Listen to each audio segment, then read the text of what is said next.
Hey guys, Mike coming back again with another update video. This one's a little hodgepodge of everything, a couple of returns, um, eBay wins, all kinds of nice stuff for Hank, Barney, and Johnny, including a super nice stock certificate piece I'll be showing at the end here. We'll start off with Hank. This here is from the new Diamond Immortals. I think it has something to do with the Perez collection. These were just released in sets, and nice to see Hank getting some recognition in this set here. So glad to pick that up. I got this back from Mike O. This is the 2022 Diamond Kings. This is the antique frame masterpiece 1 of 1 in a 9.5. I've got quite a few of these over the last few years, and they all come back 9.5. I'll have to show them all at one time at some point. But glad to have that one. And I showed this in a previous video. This is we believe to be a BF silk, or I'm sorry, felt from the 30s. Part of a beanie if you put it like 4 or 6 of these together. And Brian has a green one, I believe. I never thought I'd see another one, but I got this one a while back.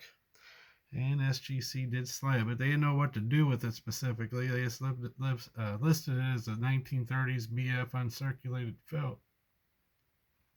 So, but glad to have it slabbed up. Looks nice and slabbed. Glad to get that.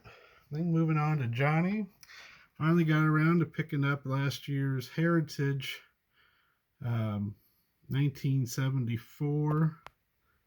I don't collect past 2018 much unless it's something really nice. I kind of retired the Johnny collection there, and but I do keep up with these every year from Heritage. I like seeing the old cards signed again, and got this one at the right price. You have to wait because when Heritage stuff like this comes out, the prices are high. There's so many Heritage collectors out there, but finally got it down to a price I could live with.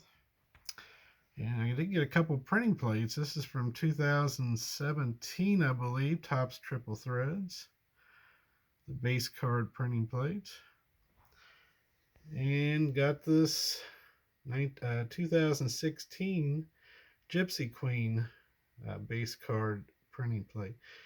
Printing plates have been a little more expensive. I used to be able to get them for like $40, $50. Some of these now will go up to like $75. I just like them as part of, just a more complete collection. It just kind of adds to the base set. So, but glad to see those. I plan on doing a Triple Threads tabletop video shortly. So this will be the new addition to that when I show it.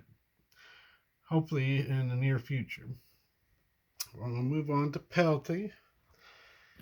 This is, I don't think I've shown this. This was from a lot I got off of Sterling, I believe, auction. They had 14 of these old silks.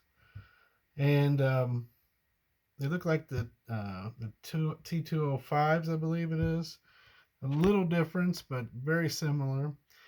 I didn't really know much about I've had the white silk for Pelty for some time, but it didn't have a backing on it. I've never seen the backing hardly ever, so I never gave it much thought, thinking there must not be that many out there. Well, there's not. But this lot was all one old mill, and the rest were in turkey redbacks. And this is the first Pelty I've ever seen with a back on it. It says Baseball Actress Series on satin, useful in making pillow covers and other fancy articles for home decoration. From turkey red cigarettes. They also had old millbacks. They had red sunbacks. And there's one more I can't think of that was mega rare that you hardly ever see. But really cool. It's in great shape.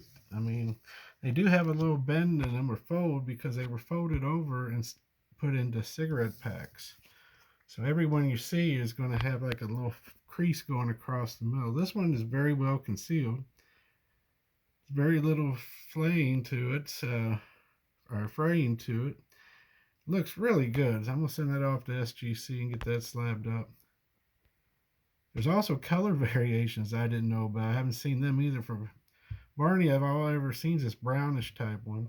It's supposed to be a blue, which they did have blue and red in this lot from other players.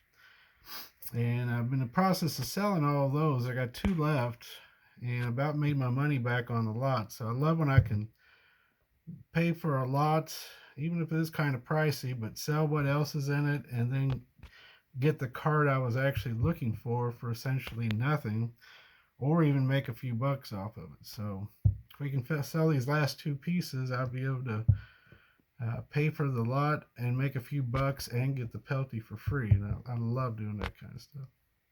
But very cool. And I got this one off eBay. This was part of when they Love of the Game did the original Pelty collection from the family. They did it over like I think 4 auctions. And the first auction had the most stuff in it. And this was one of the lots. Now, this one doesn't picture Pelty, but all 4 of them were mailed to him. Mr. Barney Pelty, Farmington, Missouri. This one's dated December 8th, 1906, when he was with the St. Louis Browns. And all of them have the similar background. They were mailed to him on different dates. I think one has December 8th, one has December 6th, maybe. It looks like it was from a friend, and the friend actually put writing on the front of it. And it's hard to even read from even today. But just a friend sent him some postcards talking about these cards. Now, these postcards are actually, the original series has got, I think, 6. And at the time, they thought they were just generic players. But I was reading an article about these, and this one supposedly has Hall of Famer Jimmy Collins, I think. Yeah, as the fielder. And the one on the bottom has got Frank Chance, I believe, as the batter. Because someone did some research and they found the original photos that these cards are made of. And like I said, this one's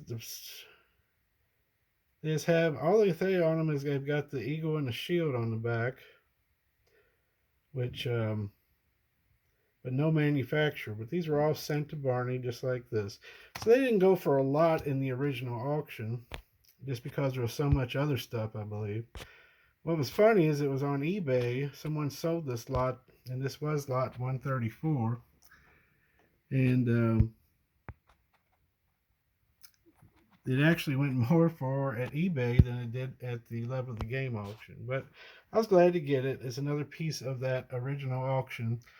I think of the 4 auctions they did, they had maybe 40 lots or so. And I think I got nearly a third of the lots now. So very cool. And I'm going to end it on this awesome piece here. At least I think so. Hank was, of course, his last year was 47 with the Pirates. He then became involved with the Cleveland Indians, I think through about 1957 or 8. And he left them. And then he came back with Bill Veeck, who him and Bill Veeck bought out the Chicago White Sox in I think it was 1959, and he was only there for a couple years. They sold the club, I think, in 1961, but they did issue stock certificates, and Hank was the acting vice president of the Chicago White Sox. And this is a capital stock certificate for 772 shares of the American League Baseball Club of Chicago. And you just don't, it's like buying old players' checks and anything that's unusual they don't normally sign besides, the regular stuff. Checks are very popular with some of the pre-war guys and such. But this one, I think, is even more unique. At least I've never been able to locate another one in research. This one was signed on June 24th, 1960. And There's Hank's signature. Then the neat thing about this is he signed 98% of his stuff as Hank Greenberg in with some variation of one or the other, but it was always Hank. And this one being a legal document, I assume he had to sign in his actual name, which was Henry Benjamin Greenberg. So Henry B. Greenberg, and he put Vice in front of the president on there to show his actual title. So not only is it a rare piece, Chicago stock certificate from back in the day. It shows Hank when he was with the team, or owned the team actually, as a part owner and vice president, and is signed as Henry B. Greenberg, which is very rare. You don't see that very often at all. I may have seen him one or two times that I've seen him sign like that.